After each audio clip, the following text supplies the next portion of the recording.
This is a country that I've also followed in the past years. I've interviewed you about Eritrea, back in the news again. Yeah, absolutely. And it's a country, it's in East Africa. It used to be a part of Ethiopia in that part of the world. Very small country. Little country, beautiful country. About 6 million people live there on the Red Sea. It's tremendous people there, and it's got the Italian and African culture together.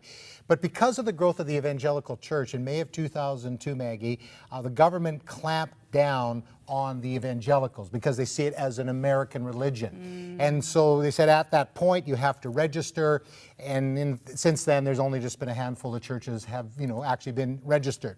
So what has happened over the years is they have imprisoned thousands of evangelicals, and they put them in shipping containers, military prisons. The conditions are absolutely horrible.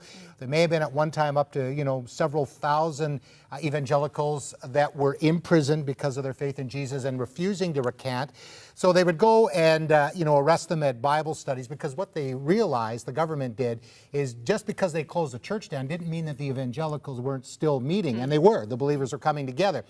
And so then what started to happen is they would then meet, the believers would, in graveyards and homes, and they try to be secret. The government would start to arrest them at that point, go to weddings. I remember meeting a young lady that was arrested along with the bride and groom. And in recent days, 160 believers have now been arrested. 33 of those are women, and that leaves about 50 children without parents. So we need to be praying for our brothers and sisters in Eritrea, and even putting pressure on our government to put pressure on the Eritrean government, which is authoritarian. And you know what that says to me, Greg? We have no excuse here in North America to not follow our passion for Jesus. Here we have our brothers and sisters in Eritrea who are being locked away in shipping containers and continue to meet to praise God. If that is not a challenge for you today, if you don't know Jesus as your personal